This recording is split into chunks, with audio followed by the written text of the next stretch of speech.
Hey guys, very good morning. Today we are going to discuss a very important topic in our Bible study, and it's a wonderful miracle what Jesus has done in his time. That is, Jesus feeds the 5,000. So today our Bible study, Mark chapter 6, verse 30 to 44 verses. We can give for this verses title is feeding the 5,000. Okay, now I am reading Bible from verse 30 to 44. What is the title? We already discussed. Jesus feeds the 5,000. Verse 30 I am reading. The apostles gathered around Jesus and reported to him all they had done and taught. Then, because so many people were coming and going that they did not even have a chance to eat, he said to them, "Come with me by yourselves to a quiet place and get some rest." So they went away by themselves in a boat to a solitary place. But many who saw them leaving recognized them and ran on foot from all the towns and got there ahead of them. When Jesus landed and saw a large crowd, he had compassion on them because they were like sheep without a shepherd. So he began teaching them many things. Verse 35 I am reading. By this time it was late in the day, so his disciples came to him. "This is a remote place," they said, "and it's already very late. Send the people away so they can go to the surrounding countryside and villages and buy themselves something to eat." Verse 37. But he answered, "You give them something to eat." They said to him, "That would take 8 months of a man's wages. Are we to go and spend that much on bread and give it to them to eat?" Verse 38. "How many loaves do you have?" he asked. "Go and see." When they found out, they said, 5 and 2 fish.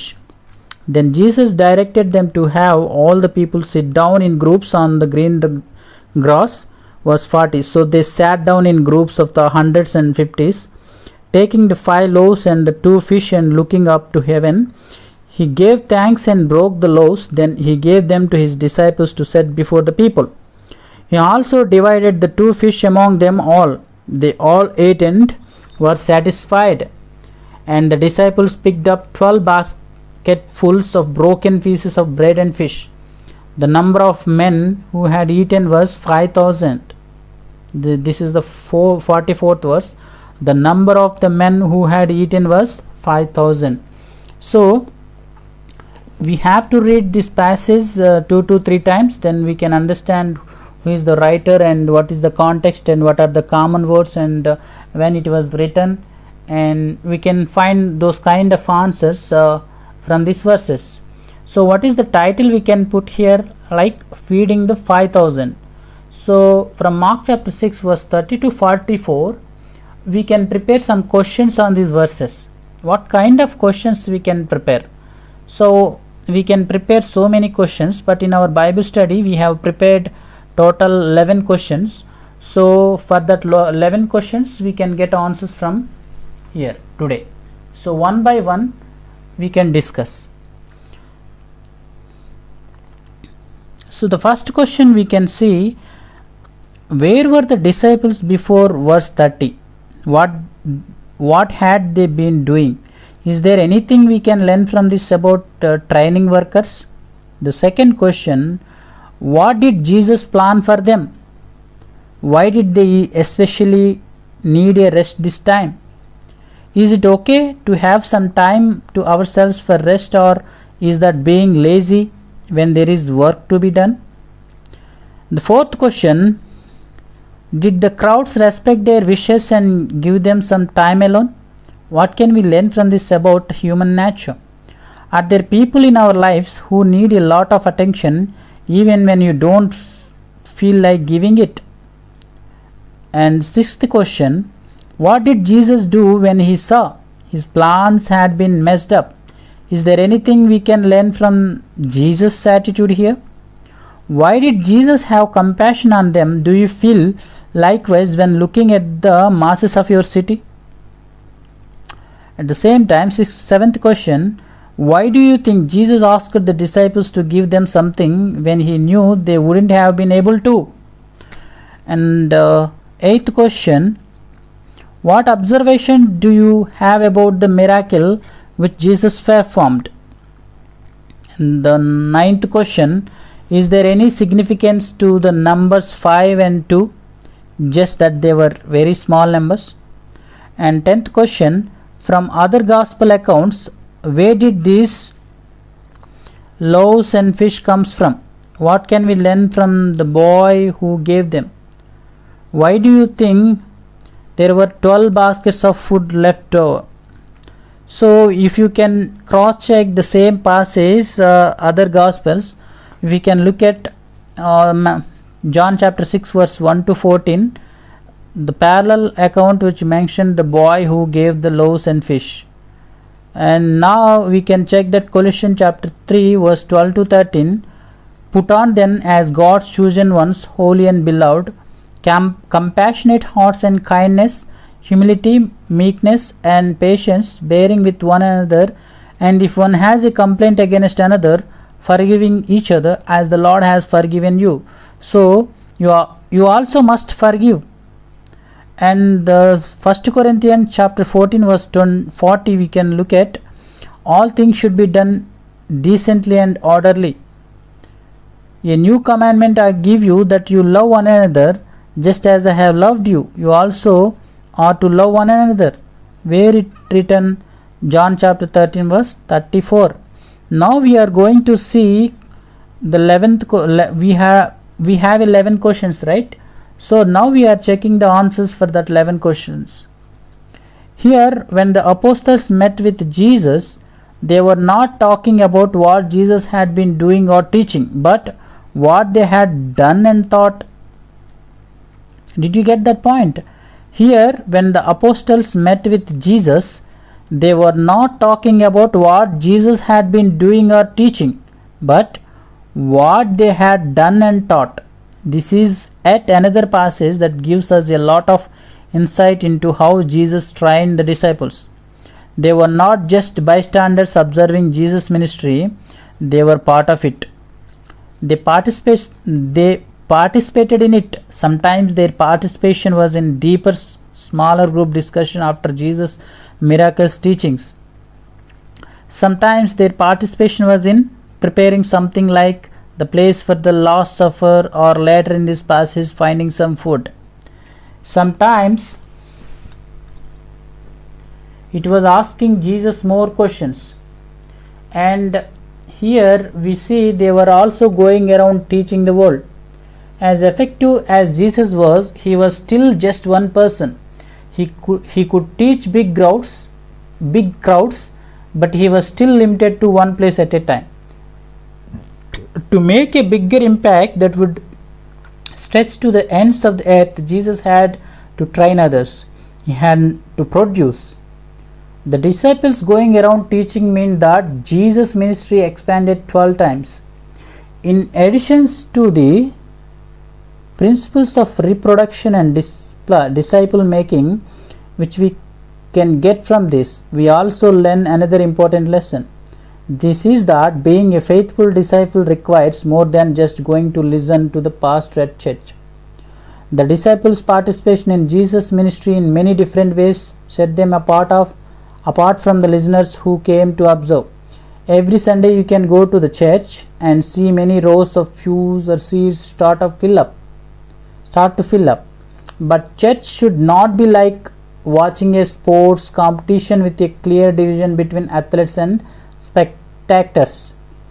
God expects all believers to participate. Can you think of any verse that support this? And that is why he has given us each a spiritual gift.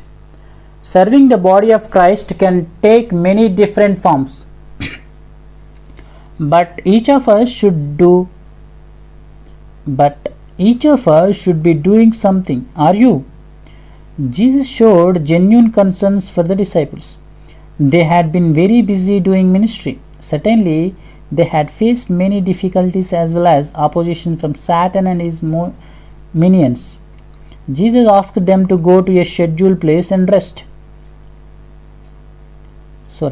Jesus asked them to go to a secluded place and rest. This shows that resting in a spiritual concept. Our bodies are not made to go all the time, either physically or mentally. Sometimes we need to have a rest. It is not good to push ourselves too far. Physically, that can cause health issues, and spiritually, it can cause burnt out. Unfortunately, many Christian workers, missionaries, and pastors end up leaving the ministry because of being burnt out.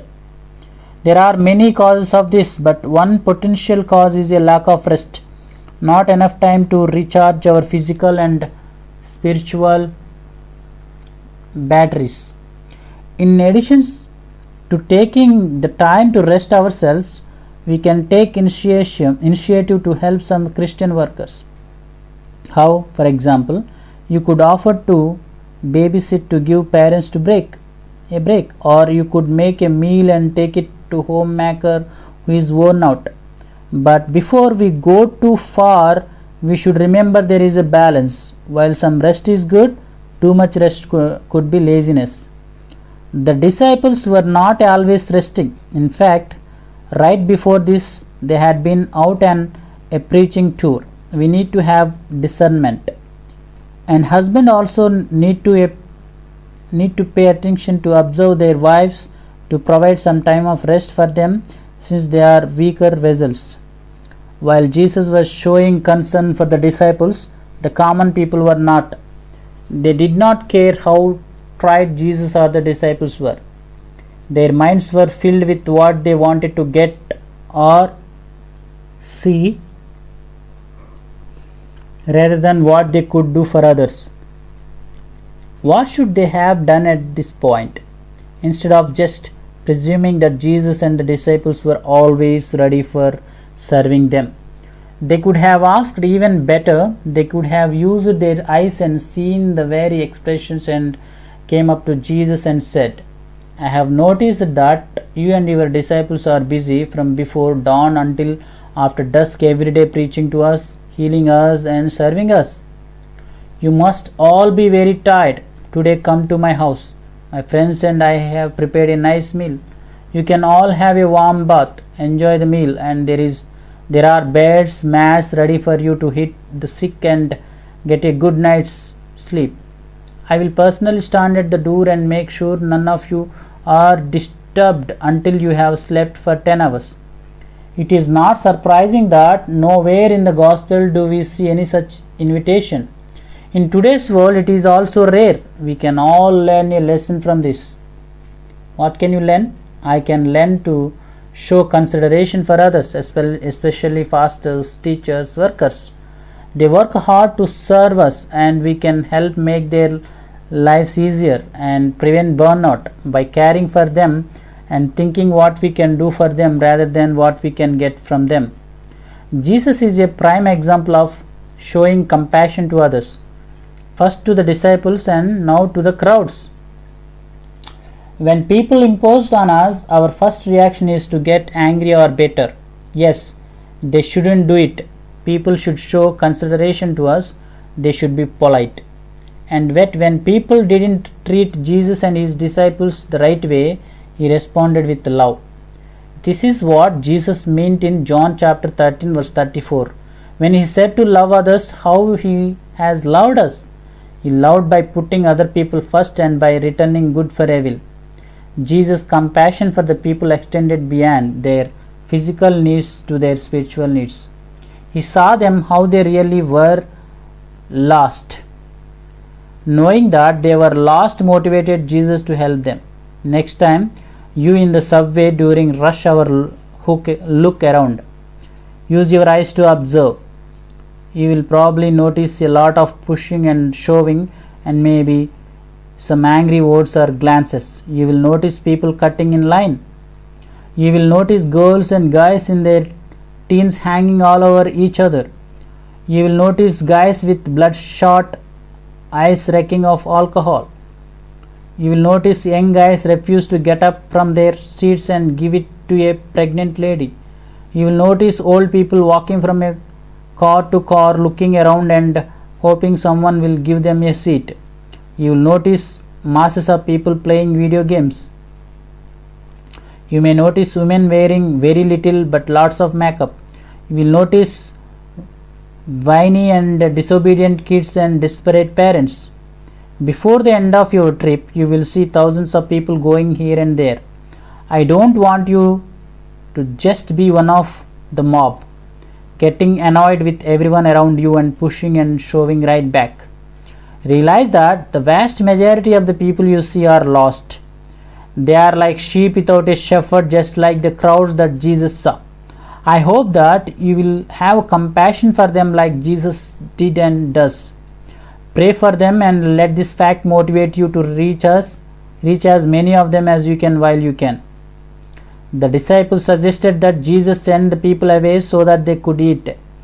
Jesus told the disciples to give them something to eat. Why? It was certainly an interesting request, and the disciples responded like you might expect them to, which was to ask if they should buy food for everyone. My guess is that Jesus was giving them an opportunity to show their faith by making a suggestion such as, Jesus, we can't feed all of these people, but you can. Why don't you do a miracle to show them your power? In fact, Jesus was doing it to test them, as we see in John chapter 6 verse 5 to 7. Yes, absolutely. He often tried to get them to think beyond the physical of what they could see and touch. Most of the time, however, this was struggle for them. If you can look at John chapter 6, see passage in John chapter 6 for how they got these 5 loaves and 2 fish. Discuss what we can learn from the boy. Do you think the boy was the only one in the whole crowd who had any food? Why is he the only one mentioned? Is there any application for us today? How important was this nameless boy's contribution? How do you think it could have impacted him later? Do you think this miracle was more beneficial for the boy or for the others who had food but didn't volunteer it? Jesus commanded them to sit down in all groups. As we see in 1 Corinthians chapter 14 verse 40, God is a God of order. Exactly, yes, God is a God of order. We read that. Yes, we already discussed 1 Corinthians chapter 14 verse 40. God is a God of order. Nothing generates chaos like free food. Jesus didn't want to stampede or trample people, so he wisely made people sit down. If they wanted to receive the benefit from his miracle, they had to do it on his terms. This is just like a salvation. He offers it freely, but we have to accept it on his terms, not on our own. First, Jesus blessed the food. It is from this passage and the Lord's Supper passage that we get the principle of praying before we eat. While it's not commanded that we do it, it is certainly a biblical idea, an excellent way to show gratitude for what we have. Remember to pray from your heart and not just do it as a ritual as fast as possible so that you can hurry up and eat. Here we once again seeing the disciples serving. They are not sitting in a group of 12 being served by Jesus. Which group would you like to be a part of? The people sitting being served or a disciple who is doing the serving? It is easier and more comfortable to sit and let others serve us, but it is not beneficial. In the visible church today, I think it is accurate to say that it could also be separated into 2 groups. One group comes and listens and is served by others, pastors, ushers, cleaners, teachers, painters, etc. This is often the majority of any given local church. Another group is composed of people who participate in and help by serving others. This is generally the minority.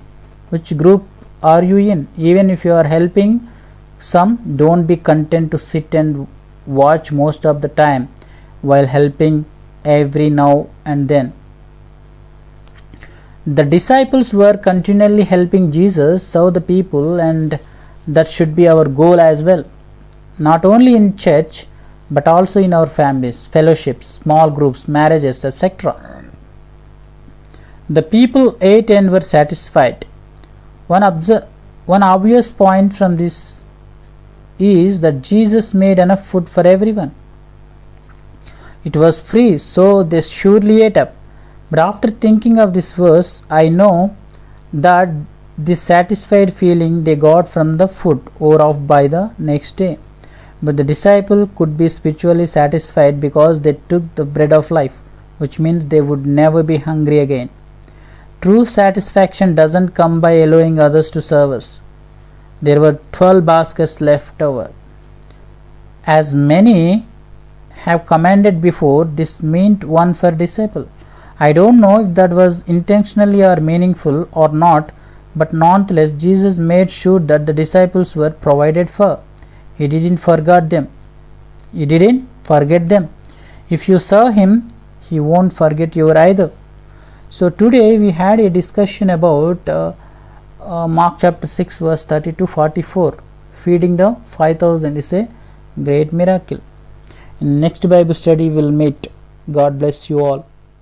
Thank you.